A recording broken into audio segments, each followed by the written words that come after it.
7.9 seconds by Mary Jean Zampino.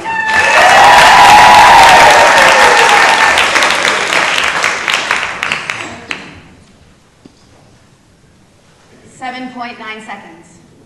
That's how quickly it happened. Not 8 seconds, but rather 7.9 to be exact. At least that's what the police report indicated when it was translated from German to English. It's just like the Germans to be so damn precise. But even with a brutally graphic description of the scene,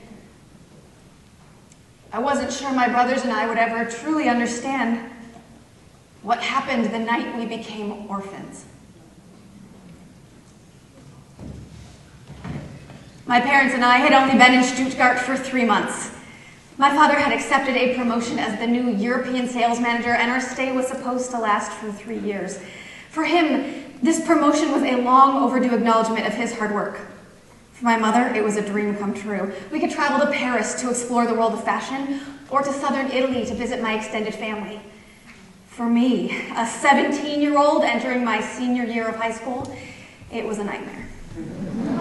It was August 1981, and I was distraught at the idea of leaving my hometown in Connecticut. I had lived my whole life in the same house and had known my circle of friends since I was 5. When we got to Germany, I would have to go to a military school because it was the only place that taught classes in English. This was important, given my German was limited to Dankeschön, thank you, Wayne Newton, and Gesundheit. You may not be able to see it now, but once we get to Europe, you'll understand. We'll get to see the beautiful cathedrals of Fatima and Notre Dame. We'll get to walk the war-damaged cities. We'll even get to see the Mona Lisa firsthand. It will truly broaden your horizons. You love history, Mom. I don't. And my horizons are just fine the size they are, no broadening needed. But there was no winning this argument. My 3 brothers were all in college or working, so they wouldn't be moving with us. I was the youngest, the only girl. So 4 days after my 17th birthday, we flew to our new home in Stuttgart, West Germany. After a few months, I was surprised to find that I felt at home in the impeccably clean streets and among the old world Tudor-style architecture. Some of the houses looked straight out of the pages of a Grimm's fairy tale. It helped that almost everyone spoke English, but I was proud to pick up a few new German words here and there, like the day my neighbor's toddler taught me the word Scheiße.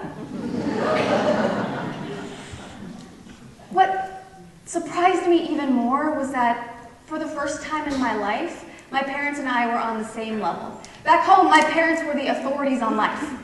In Germany, we were learning and experiencing things for the first time, together. We tried Lebkuchen, this delicious gingerbread pastry.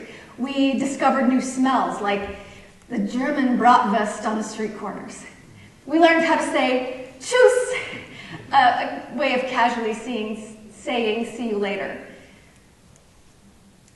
On Friday, October 30th, my mother was excited to tell me Hartmut from your father's office thought it would be nice if they cooked a traditional German meal for us at their home tonight, and you are invited. I could see the delight in my mother's eyes, but I had other plans. But tonight, we're decorating the gym for the homecoming dance tomorrow. A couple of my new friends invited me. Fitting in at the military school hadn't been easy, but homecoming was an opportunity to make new friends. On the other hand, after hearing the stories about the characters in my father's office, I was curious to meet his coworkers. Well, it's up to you, honey. Just give us a call from school if you decide to stay, so we know when and where we should pick you up. By that afternoon, my decision had been made. My new friends invited me to a bonfire after we'd finished decorating. I made my way to the phone booth on campus to call my mom. Dad will have other business dinners, right? There's only one homecoming. I feel like I should go, and then maybe I'll get invited to other events. That's fine, honey, and yes, there will be other dinners. What time should we get you? 10:30 p.m. I told my mother I would be ready and waiting in front of the school entrance. We did our usual hanging up routine. Love you, Mom. I love you too, honey. We'll see you later tonight. Tschüss, I said. Tschüss, she said. My mother had this thing about never hanging up angry. Mary Jean, don't ever hang up angry with anyone, she would say. You never know when that might just be your last conversation. After the bonfire, everyone went home and I sat on the benches outside the school with my new friend Earl. But my parents didn't show up. I kept it light. My parents are infamously late. And think about it, they don't speak German. My dad is still learning the roads, and they've only been to the school a few times. I'm guessing they're probably lost. And now that it's starting to rain, it's probably making it harder for them to see. But soon, 11:30 p.m. came, and then 12:30 a.m. and 1:30 a.m. I was dying of embarrassment and soaked to the bone, shivering in the rain. How could they do this to me, much less in front of my new friend? But finally, 2:30 a.m. came. Earl turned to me, soaked to the bone. I don't think your parents are coming. Why don't you call them from my house? When we got to Earl's house, his stepfather was not pleased that we'd woken him up. I called my parents twice, but nobody answered. Well, you can't stay here. I'll call the military police to take you home, Earl's stepfather said. Within 10 minutes, a young soldier showed up in his Jeep. Earl and I said our goodbyes. The soldier seemed pleased to be fulfilling the mission of getting a young girl home safely. He tried to make small talk with me during the ride, but I was in no mood. How could my parents do this to me? Why are they always so late? But the truth was that a sliver of worry was starting to surface. It didn't help that the soldier got lost on the Autobahn and overshot our exit by a good 20 minutes. By the time we got to my house, it was close to 4 a.m. I'm sure your parents are okay and everything will be just fine. I noticed my dad's company car wasn't in the driveway like usual, and I felt my stomach muscles tighten. The soldier ensured I got in the house and then he left. Being raised with manners, I waited until 6 a.m. to call my father's coworker, Hartmut, to see if he had any idea what had happened to my parents.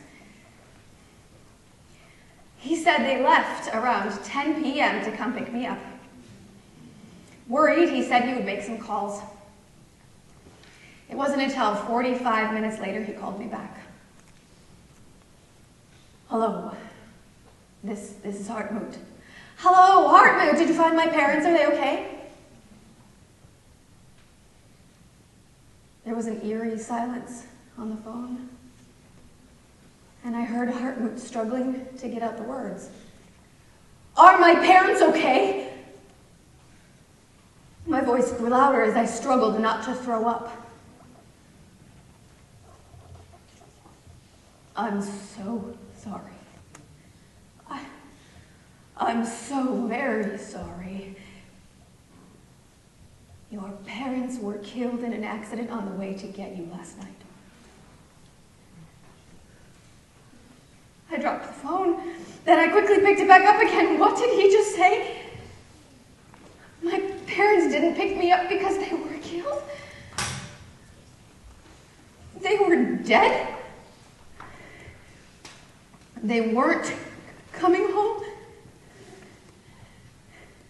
It was as if I was out of my body, hearing the words but not understanding what they meant. I sat down, feeling my body shake. I would never see them again. And they left me by myself in this foreign country. Only moments before I had been ready to call them out for deserting me at school, and now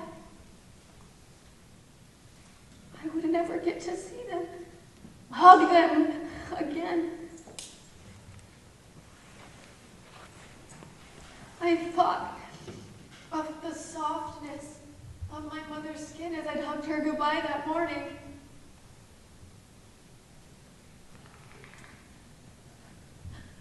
I was in shock.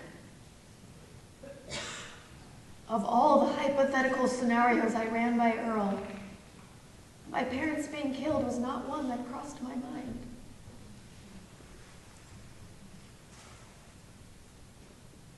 I didn't know how to process this information. So I just did what my parents had taught me. I thanked Harton for calling. Yeah, I actually thanked him.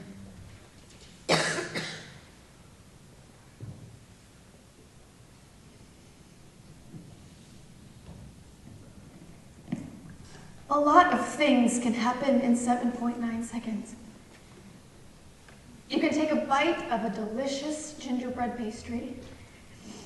You can smell the juicy bratwurst on the street corners.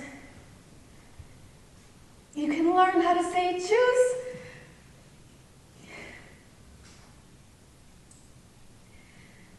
These are things I would never be able to do with my parents again.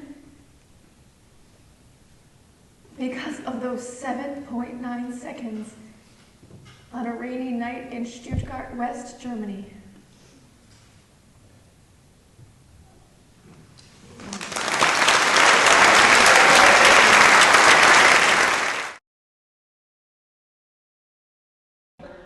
Mary Jean, you just had your piece performed at the Memoir Showcase. How are you feeling? Oh, I'm feeling overjoyed. I'm just so happy. Why? It was beautiful to see my words that I've worked so hard on paper actually come to life on stage, and she just did a wonderful job. I'm thrilled. I felt the pressure of your parents in some way, like that they would be here and see it. Did you feel their presence a little bit? Yeah, I totally was questioning if all of this happened for some reason with them in mind and them being here and still being with me 40 years later, When someone was thinking of entering the Memoir Showcase contest, what would you tell to that writer that maybe is a new writer and has never done anything like this? What would you tell them about doing the contest? Oh, do it. I mean, it was a wonderful experience. I was scared about submitting but I love the process of I love learning, and that's why I've loved everything about, taking classes at the San Diego Writers Inc. and joining the Memoir Association, because it's constant learning from authors, learning from editors. And this was so interesting to learn the process of what goes into this, the editing, the table reads, and, choosing an actor that you feel like can portray the message you're trying to get across. So yeah, it was a very big learning lesson for me. Ruth, how did you feel on stage tonight with the author in the audience? Doesn't happen a lot for an actor. No, it was absolutely magical. I tried pretty hard to forget that she was there because it is such a beautiful, vulnerable, painful story. I wanted to be able to say the words and not just stand there and cry for 5 minutes. So I loved knowing that she was there. I really wanted to honor the piece, and I tried to keep the emotion inside and let her appreciate it. We heard a bunch of people cried during your piece. How do you feel, Mary Jane, about bringing people to tears with the story and still uplifting them at the same time? It's great to know that it touches people's souls. One of my closest friends was bawling next to me, and I felt like I had to help her. But I try to use humor too, because I'm a regular person that lives life, and I laugh and I cry, and so it was great to know that it touched people, because that meant I was able to, use my gift of writing that I actually attribute to my mother, because my mother was quite the writer. So I'm kind of writing in place of her never getting to write the book she had inside of her. And so that means that, my mother's touching the audience as well.